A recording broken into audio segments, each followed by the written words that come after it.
Alright, I think I'm recording. So in After Effects, I'm going to make a new project and do a save as right away. File, save as, and I'll call this 3D, type, etc. Because I'm not really sure how much I'm going to cover here, but I think I know what I'm going to do. So some of this we've touched on, and some of it will be new. And it's just a basic walkthrough of some other tools we haven't done. So I'm going to make a new composition, and I'll call this 3D demo, and make it full size TV 1920 by 1080 and say OK. So I got this empty comp called 3D demo. And what I'm going to do, let me explain to you first what I'll do. I'm going to make a layer of type with a word on it. And I'm going to make that layer of type, I'm going to enable 3D. Okay, so that will change the After Effects environment from being all flat like a tablet to space. So I can take the type and move it around in space and tilt it on any axis. Okay, so I'm going to make the type 3D, and I'm going to put a background, which is just going to be like a colored board, right? So I've got this colored board and the type in front of it. I'm going to move the type away from the colored board, because when you make anything in After Effects, it just stacks it right on top of itself like a tablet, unless you pull it apart. So I'm going to have the type and the background are going to be on top of each other. I'm going to pull the background and the type apart from each other, which you won't really see. They're apart from each other unless you tilt them sideways. Then you'll see, hey, look, there's space between the word and the background, right? Then I'm going to take a light. After Effects allows you to make lights and cameras. I'm going to take a light, drop it in there, and throw the light on this thing. And what it's going to do is it's going to cast a shadow of the type on the background, which looks cool and gives you like dimensionality, right? And then I'm going to animate. I'm going to move the light. When you move the light, it's sort of like, if you put your hand in front of a flashlight and move the flashlight, the shadow moves around, right? So I'm just going to show you some sort of basic ways you can do dimensions in here that look pretty neat. And in so doing, then you'll understand like what the different parts are and control of it. If we run out of time, I might get to doing a camera. You can also add a camera, which acts just like a light. So you can set up sort of a room full of things, like in this case I have type in a background, and you can put a camera in there and move the camera around. So then you get this like quality of motion where it looks like you're moving through the space. It's also pretty cool. So to start with, I'm just going to make a type layer. Click on my big letter T, come over here on my screen, click one time, which makes an empty type layer, and I'm going to type the word word. And it comes in really small, so I can come over here to my character editor, and it has a dimension of px for pixels, the font size. So I can jack it up there if I want. Now, I just put this up and it didn't do anything because I didn't have it selected. So I have to come over here and click on it until it's selected, and then if I bump it up, I get bigger pixels. Now that is kind of a horrible font. Whoa, whoops. I'm just trying to move this. So I'm going to move the word to the middle. And I'm going to change this font because I just don't really dig it. I'm going to make it impact, which is bold and big. And for this demo, mine is set to orange, and I don't really want it to be orange because I'm going to shine a light on it later on. So I think I'm going to make it white, just because it'll catch light better if it's white. And so I got a big word in the middle. Mine just says word. You can make it any word you want. I might even make it bigger, so I can get a good look at it. And actually what I'm going to do is my screen here is small, so I'm going to change it to fit to make it larger so I'm not squinting, and make it nice and big so I can see what I'm doing. Alright, so I just got one type layer that's just a word. And you don't have to make it huge, but I like to make it big so I can see it. You could also make it bigger with scale. So like you could just click on it and hit S for scale and scale it up and down like that. So if you want to fine tune the size, you can either do it with the scale or the pixels of the font. There is a difference. Pixels on the font will keep the edge sharp. Like if you make it a very large font, if you wind up scaling it in the future, you won't run up against bad edges. If you do it with scale here, you might wind up having crunchy edges. But for this, it doesn't really matter. All right, here we got a word.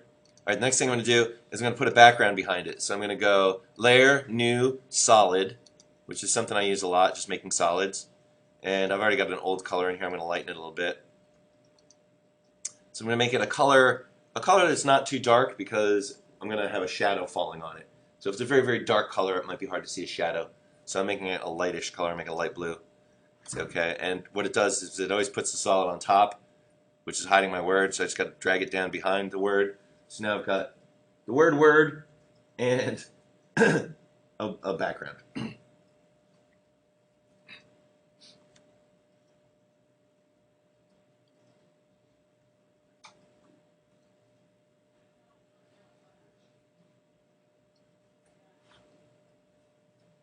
All right, cool. Now, this is all I'm going to do for now, and I'm going to make it 3D. So, and let me just review this. Watch this. If you flip down, I'll do it on the medium solid. If you flip down the arrow on the medium solid, you see your transform, and flip down your transform. This is what your transform controls look like when it's in 2D. Everything only has two values, x, y. So anchor point is x, y, position is x, y, right? And position, you know, think about it. Position is either this or this, right? There's only two dimensions for x, y. When you go three-dimensional, you turn on three-dimensional on the whole comp. Up at the top here, there's a cube with a little star next to it. It says Draft 3D. If you turn that on, that enables 3D for the whole comp. And then in the box under the cube here, if you turn that on, it enables 3D for whatever layer you turn it on for. So when I turn it on medium solid, look what happens to my transform controls. After opacity, I get X rotation, Y rotation, and Z rotation. How do you get a transform thing to pop up? Oh, just the little triangle next to your layer. Oh, If you click on it, it swivels and it drops down stuff. okay, thank you. Like that, yeah. So it goes like that, and then there's your transform. So when you turn on 3D, it adds a bunch of stuff. Like position gets X, Y, Z now. Scale gets X, Y, Z. Orientation is a new thing. X rotation, Y rotation, and Z rotation are all there. And also, what pops up is this 3 arrows on your anchor point. So this anchor point is on my blue layer. And these little arrows are useful because you can grab them. Like if you float over this X thing, this X arrow, you can grab this X arrow like a handle and pull it. And so look down at my position. See what's happening? The X number on my position is changing.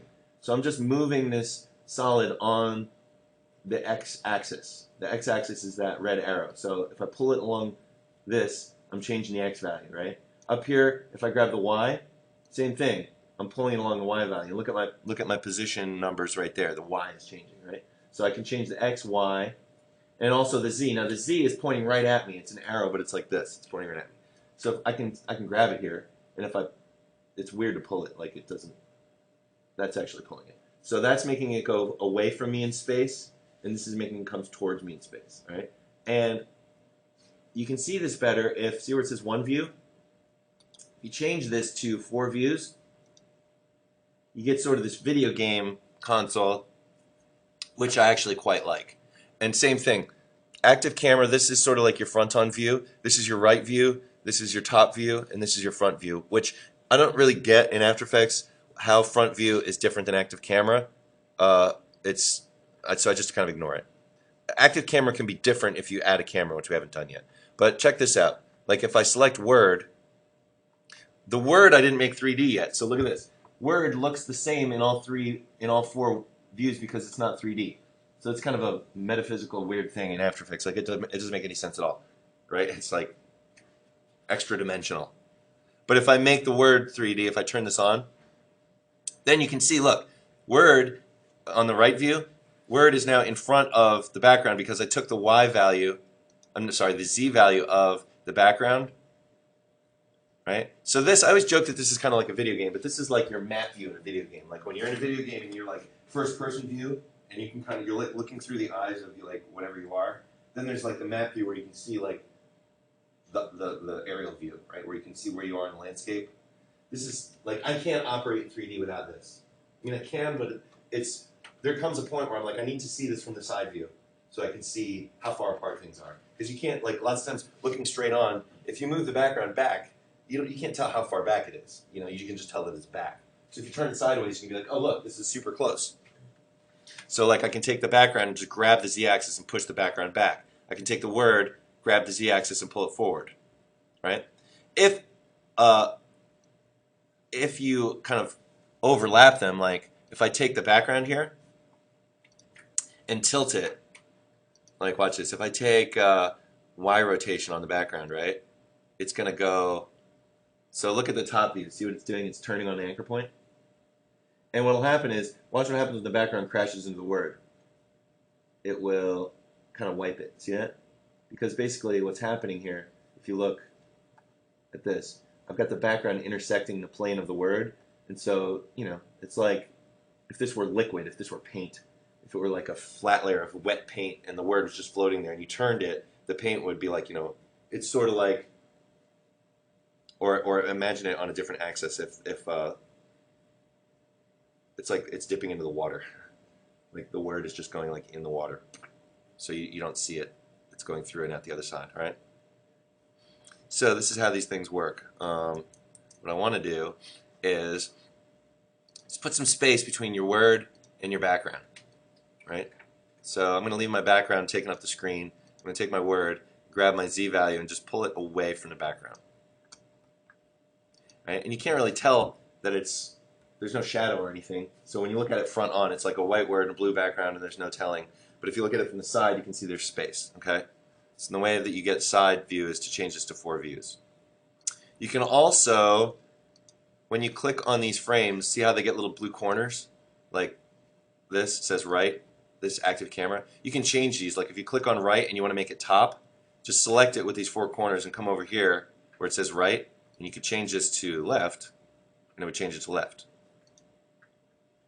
If you ever want to mess it up. What was it? It was right. Right. Okay. So what I'm going to do now is add a light and cast a shadow. So the way you do that is you go Layer, New, Light. Okay, so go Layer, New, Light. And when you add your light, it gives you some options here. So it's called Light 1. You can choose to make it either a spotlight, a parallel, point, or an ambient. I'm going to leave it at spot for now. Spotlight is like a flashlight, and it has like a cone. You'll see when we put it up. My default intensity is set to 100%.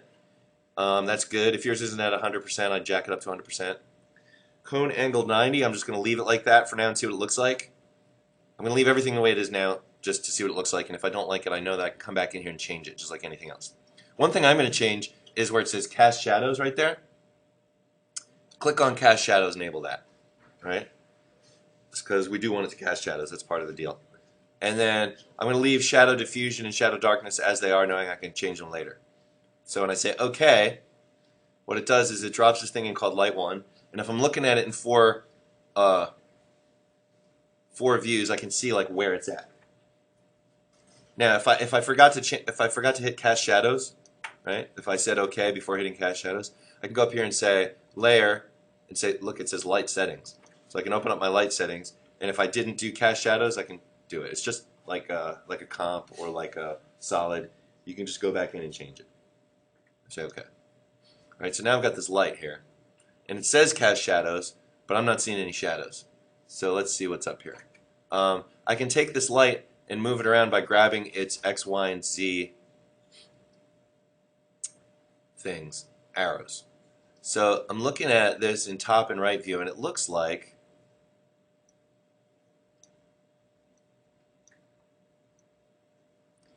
I got the light shining on the word, and it should be hitting the background. So the light was set to cast shadows. In order to get shadows cast, I got to go to the word and flip down the arrow on word and look in here for material options.